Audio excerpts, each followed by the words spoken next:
Hey everyone, it's been a minute making one of these videos. I just dropped a song on my YouTube channel, Immeasurable, which discusses some of the theories that I will be disclosing in this video. It's more of like semi confession of what has happened to me or what I have experienced throughout my own life, my own personal testimony of how things works in this realm as well as in the spiritual realm, and how they interlock or interchange, and how it affects you negatively. So let's say it like this.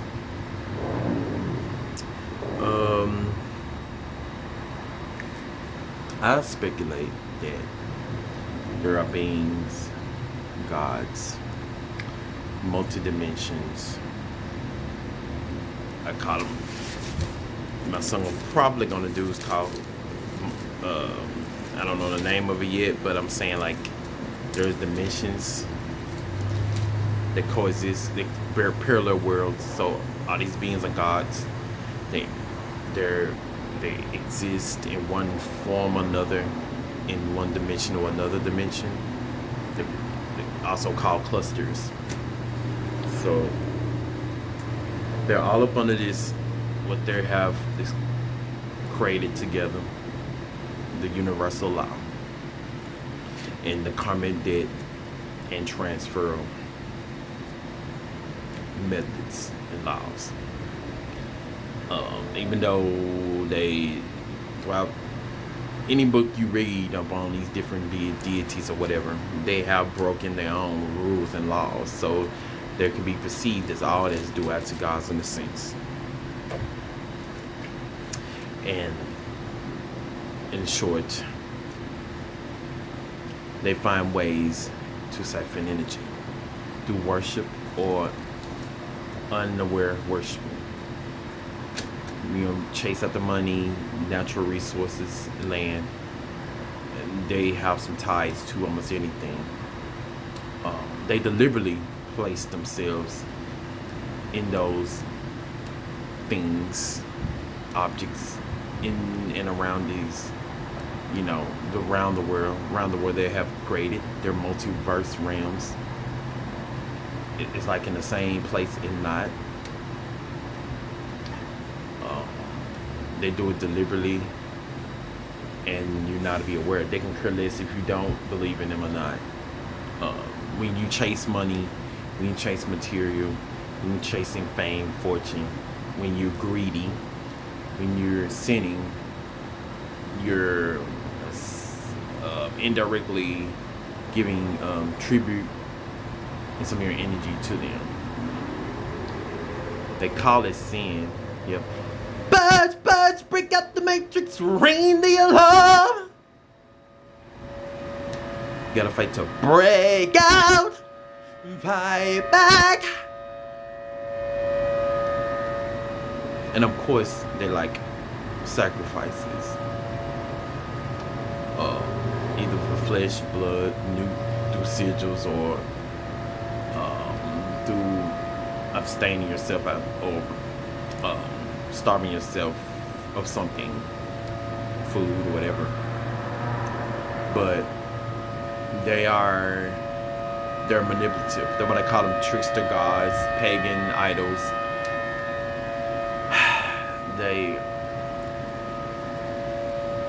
pretty much siphon. They of course expect or want worshiping, and that's why I just talk about songs about turning the temples down or not worshiping. They're siphoning, because that's what they do.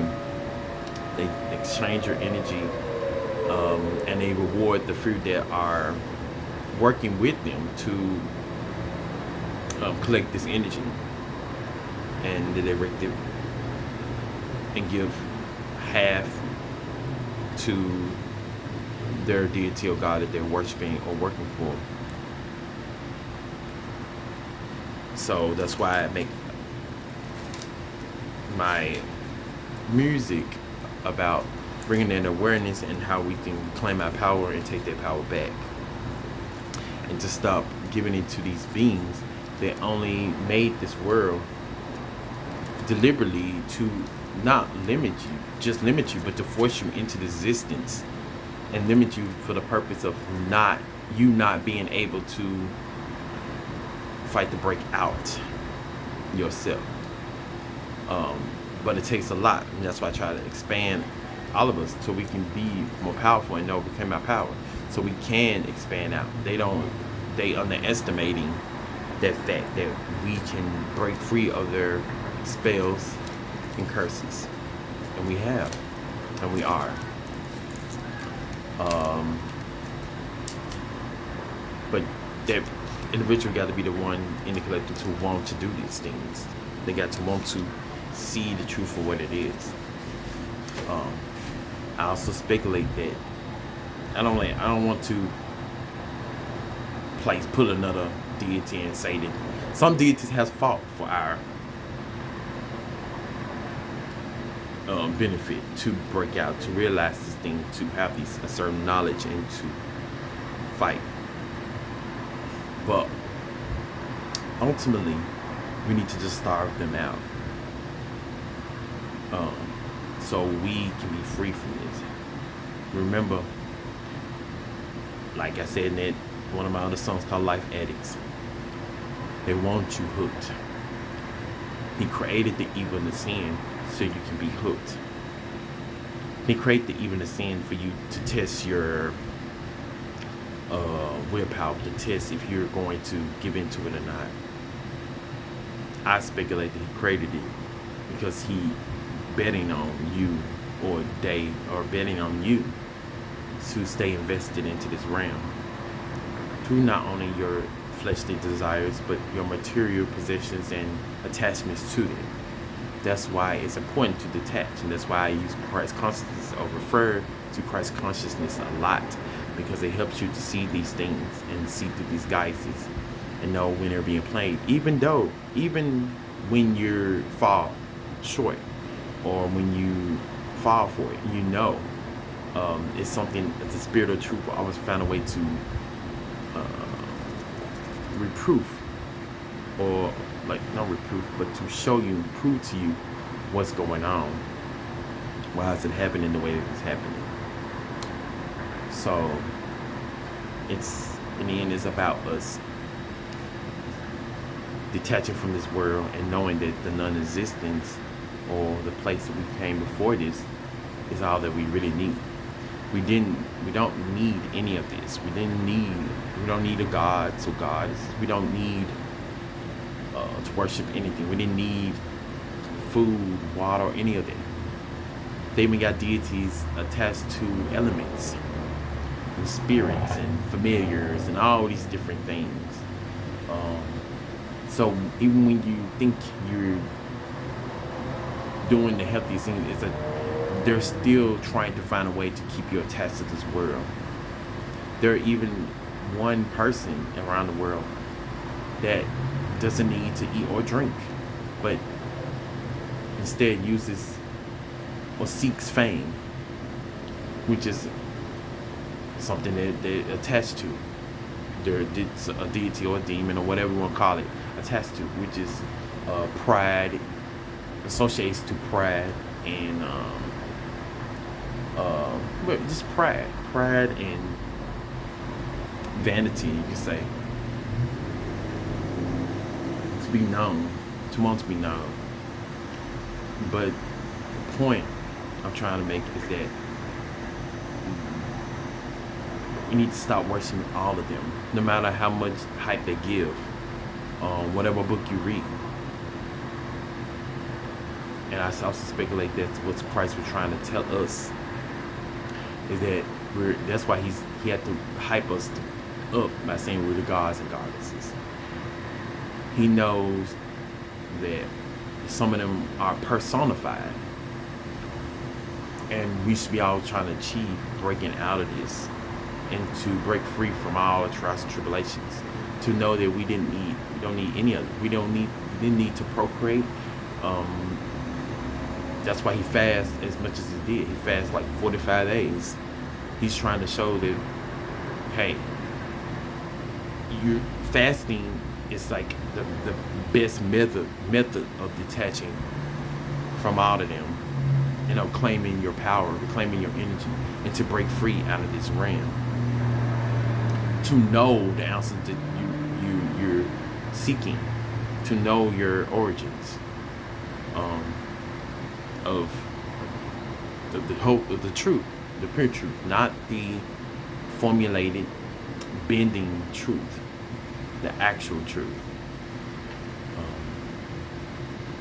And that's why I make the works that I make, to bring that awareness, to break you out of the spells and curses that these worlds are trying to keep over you, over your eyes, over your being. A lot of other people are not going to tell you this because they are still somewhat up under the contracts or up under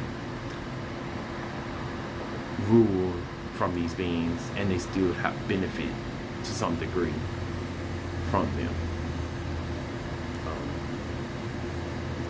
I also noticed from my life, when I had more materials, when I had more things, and when I somewhat allowed money to not run me, but somewhat influence my decisions. Had a job, I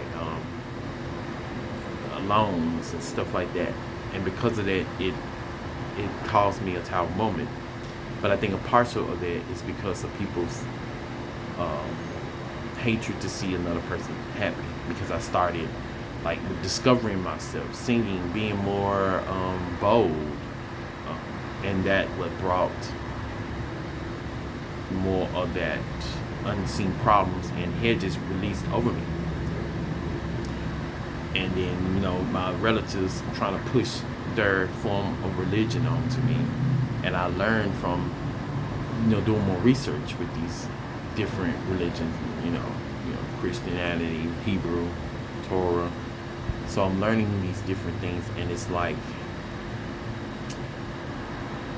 yeah, it's exposing me, but at the same time it's causing tower moments. And that is because for two reasons. I speculate that it's the bending of the knee. Basis people are trying to mold me into other things that they think I should be. But I also found the spirit of truth. And I found through the nothingness, through the stillness, you find everything. And that's why I know these things about existence and how the real permanent salvation, the real heaven, is the non-existence. You do not want to think that heaven or hell is the afterlife, because it is a construction. It's a construct developed by the beings that created this realm for you to entrap in, the beings that created your flesh to place you in, and the limitations here that they had enough sense to ensure that you don't be as powerful as it, including the angels or the beings, celestial beings, which I speculate as to why they probably fought against the source of creation, the source, because they understood that it was a force a shining force that no one asked for, a force that created without consent, and then you decided to limit everyone else and give them said roles and parameters and modes. So kick them out, including now some people speculate that being created this world, but we don't know all. All we know that there was a being that created other beings, form limitations. Some fought and rebelled and be knocked down. Even made the creator proceeded to make more, and humans decided to procreate, which is a reenactment of the original sin, which is creation.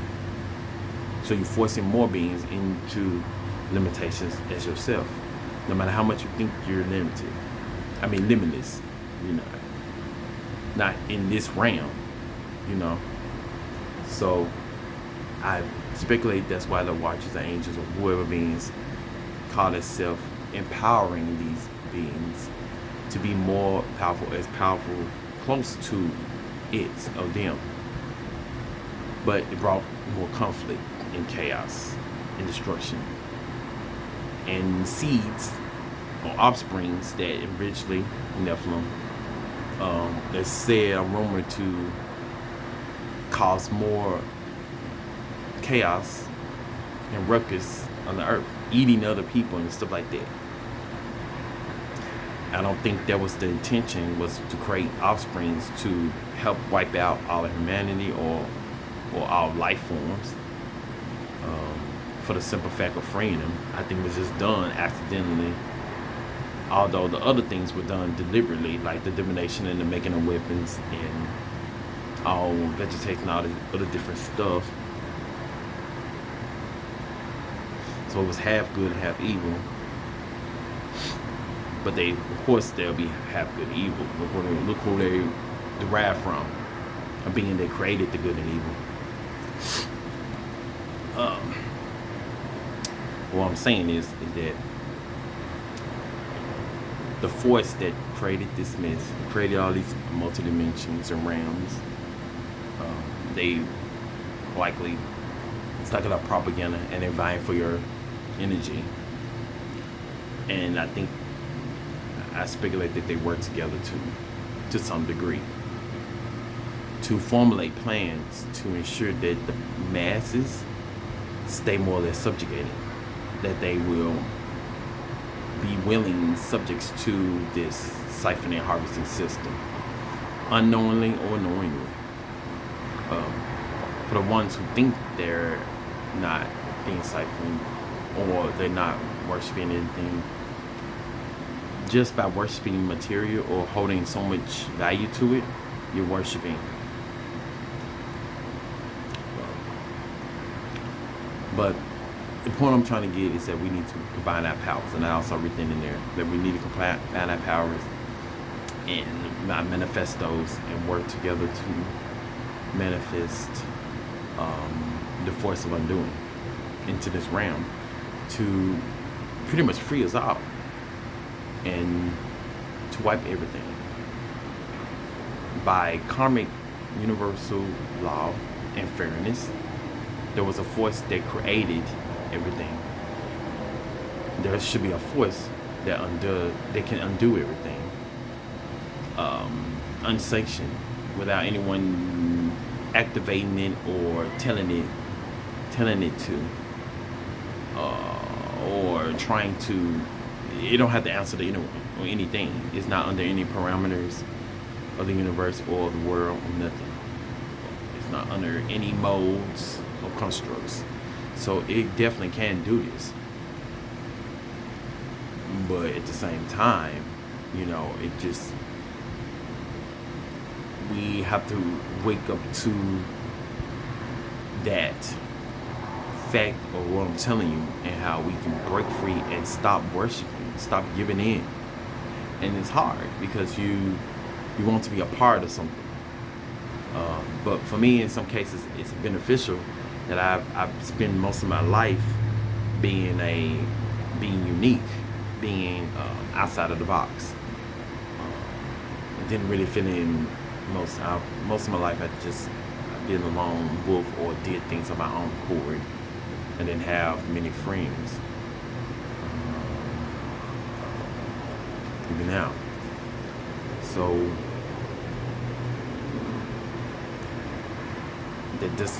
that's to say that doesn't mean I don't have any beings that aren't working with me, that aren't helping me to expose me to this truth, and who's working with me. I feel like I'm very abundant when it comes to the spirit. Friends, wealth, abundance, prosperity in that sense.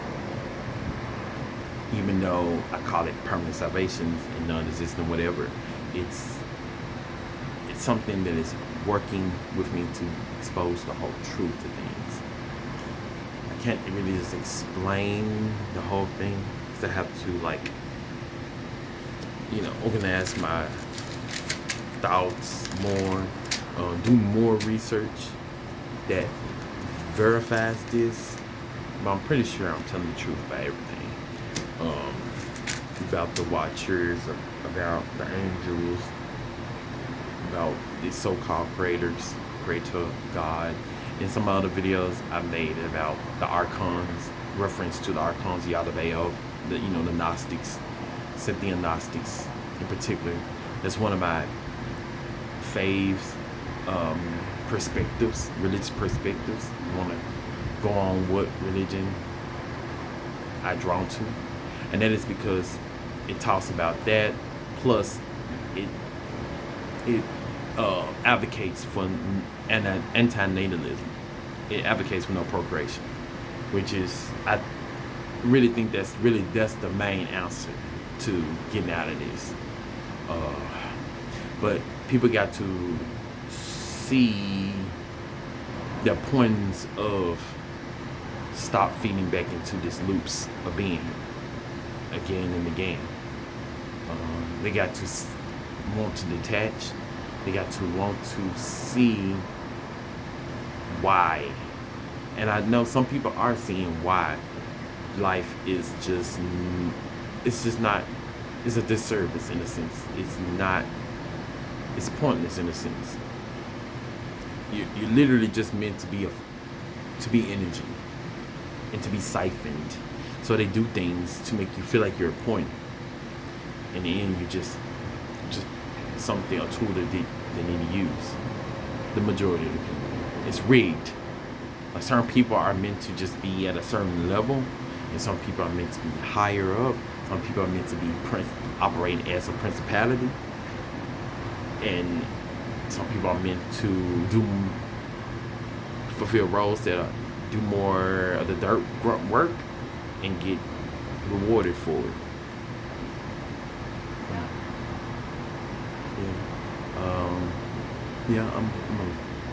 So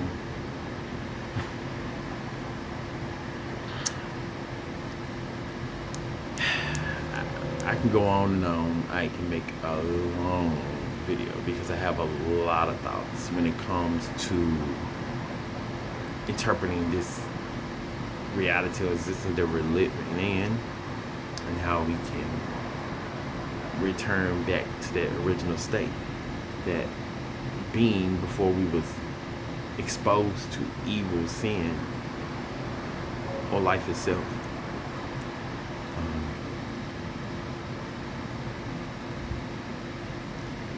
Like I said, they use you. You may benefit from being used, you may not. That's why some in the collective choose to fight on the side of the creators of beings by gaslighting you with love and light, emotions, scriptures saying you should be prosperous. The evil would be, what they say about that, the riches of the evil will transfer to the righteous and stuff like that. It's stuff that have been said, but it's been over 2,000 years post Christ crucifixion, and I guess it's some progress, but then it's like a teetering scale. They take rules, you have to fight to keep your privileges under rules, said privileges, and it's like an uphill battle. And then for the ones who always want to try to achieve goals and success, they always raising that bar or that standard to where you're always feeding into this matrix loop. In a sense, you're always trying to achieve something. It's like to deliberately distract you, to keep you wanting to try to feed into this, to keep going and going and going, knowing that it's really irrelevant. The accolades, that everything is like, it's just, what's the point? You can't take it with you. You can't take none of it with you. And you don't need to go into the false light. Please, whatever you do, because that's that's how they take you and bring you back.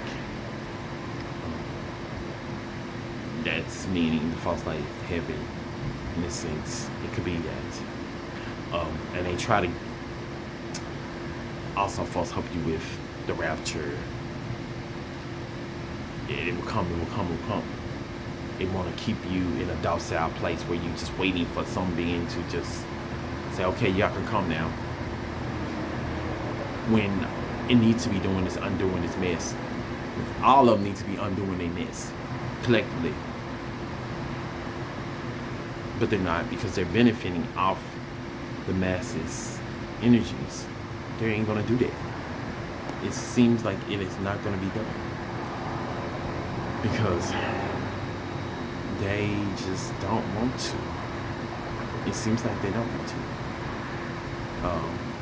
But they need to.